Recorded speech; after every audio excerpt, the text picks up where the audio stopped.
Hello, I'm Rascador. Today, I'm going to tell you how much the fuel economy of the Volvo S60 will increase. Usually, when I test with the best fuel economy, I often come here to Paju Juro. But now the lights are off. It's very foggy today, so visibility is a bit reduced. Usually, when shooting this best fuel economy test, I set the speed to 90 km/h with the cruise control function at a rest area in the publishing complex and drive about 23 to 24 km. It's not yet clear what fuel economy will be at the end of the test. First of all, the fuel economy is now 18 kilometers. This vehicle is a 2.0 gasoline turbo mild hybrid. In fact, even if it is a mild hybrid, it is not a system driven only by an electric motor like a general hybrid, so the impact on fuel economy is not so great. However, I came out like this at dawn to test how much fuel economy it shows when driving steadily. It's 6:30 a.m. now and I thought the sun would rise around 7, but the fog was so thick it was still dark. Anyway, this vehicle is a mild hybrid vehicle based on the 2.0 gasoline turbo model. I've talked about the hybrid configuration in the Volvo commuting fuel economy test video I posted before. For those of you who haven't seen it, let's talk about it again. First of all, in the case of a hybrid, it can be seen as a system that drives a vehicle with an electric motor. Therefore, the battery capacity is large and an electric motor is installed separately to drive the vehicle. In the case of a mild hybrid, it is impossible to drive with an electric motor. Of course, there are possible models, but in general, mild hybrids do not use high voltage because they are interlocked with the starter. This helps when you need to use a little bit of car power when starting the car or shifting gears, and improves fuel economy. The official fuel economy of the Volvo S60 model is 11.3 kilometers, but when the mild hybrid was not applied before, the fuel economy is about 10.3 kilometers, a difference of about 0.9 kilometers. If you ask which brand makes the most use of mild hybrids, it will definitely be Volvo. Volvo is retiring all internal combustion engines from 2021 and using at least mild hybrids. So, if the diesel lineup in the past was sold as the D4 lineup and the gasoline turbo lineup was sold as the T4 line series, now mild hybrids with B in the name such as B4 and B5 are sold. In addition, since a plug-in hybrid can be charged like an electric vehicle in a general hybrid, it has the advantage of being able to use it like an electric vehicle just by fully charging the battery and driving in the city.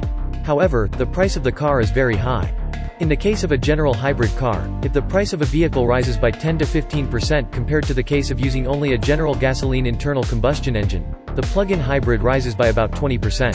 However, in the case of a mild hybrid, it is a model that can slightly reduce carbon dioxide, slightly improve fuel economy, and increase ride comfort with a vehicle price increase of less than 10%. In particular, when driving in the city, the auto and stop function provides a very smooth ride when the engine is turned off for a while and then turned on again. If the engine is turned off and turned on again while the auto and stop itself is running, general internal combustion engines generate vibration and noise, but the mild hybrid helps this part smoothly with the starter motor. So, overall, the price has risen by about 4 million won compared to the previous T5, but the option part has improved considerably. In the case of the Volvo S60 I am riding now, there is a price difference of about 4 to 6 million won from the BMW. However, most of those who purchase Volvo S60 in Korea are buying maximum trim rather than minimum. So in reality, the S60 is currently selling the B5 Ultimate trim. So, it is sold for 56 million won, but in fact, if the B5 minimum trim was brought, it would have been sold for about 40 million won. However, when the B5 model was previously sold in two trims, minimum and maximum, the minimum trim did not sell as much as expected. So Volvo has no reason to compete on price with the BMW 3 Series, Audi A4, or Mercedes C-Class. In addition, because customers want more of the upper trim anyway, Volvo tries to show what it is good at.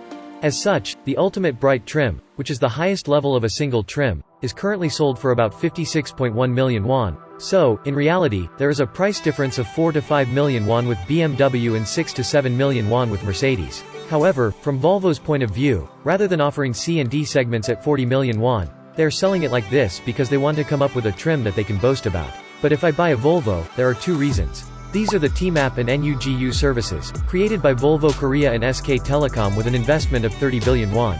In fact, if you look at this infotainment system itself, you may feel uncomfortable because the intuitive buttons are minimized.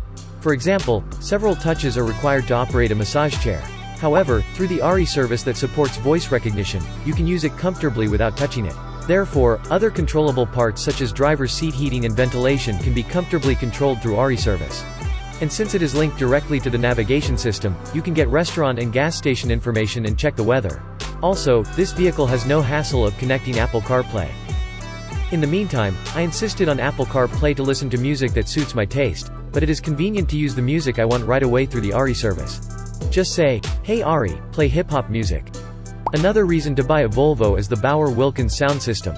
I'd say this sound system, also known as BW, is by far the best. Speaking of a sound system that is better than this one, personally, I think it would be the Burmester of the Mercedes-Benz S-Class. And about 10 years ago, I personally really liked sound systems like Lexus's Mark Levinson.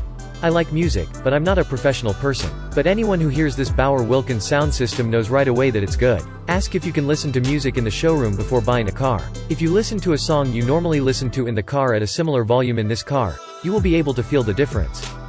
Whether it's a concert version or a studio version, you can tune the system to your favorite music. So I hope you include the Bauer-Wilkins option. Even in Volvo's position, this sound system is an option to be proud of, so Bauer-Wilkins went into the default this time and the evaluation of the basic option seems to have increased overall. That's why it has one of the best sound systems in its class. The BMW sound system is not bad, but after the semiconductor issue, the Harman Kardon basic option is in a high position. And while other cars usually put hi-fi audio, BMW's biggest advantage is the Harman Kardon audio system. However, to apply Harman Kardon, you must purchase the M340i model, which costs at least 84 million won. In the past, Harman Kardon was applied to the M Sports package, but now you have to buy a car worth 80 million won to use a good sound device. So how do the M340i Harman Kardon and Bauer-Wilkins sound better than each other? I usually use the M3 with Harman Kardon applied to the F-body. Of course, there is a slight age difference from this vehicle, but if you compare the M3's audio system to this vehicle is overwhelming. If you think of buying your own moving sound facility on a busy road rather than buying a car, the Volvo S60 is a really good car compared to its class.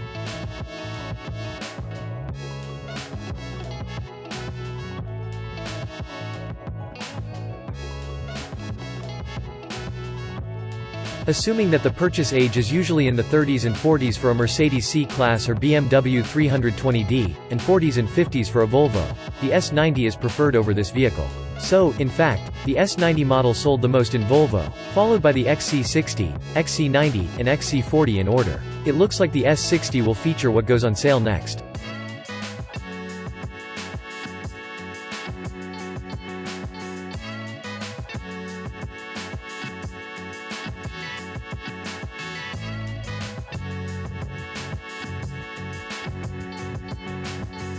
This is Mjingik Unification Bridge. Fuel economy is 18.8 kilometers, and it took 20 minutes to get here. I would appreciate it if you could check the fuel efficiency test video on the way home from work in Gangnam for the worst fuel efficiency test opposite to this test. Currently, there are many uphill roads on this road, so fuel economy is not the best. So, on roads with better conditions, I think I can get about 20 kilometers. Today's test ends here. If you have any questions, please leave a comment. Thank you.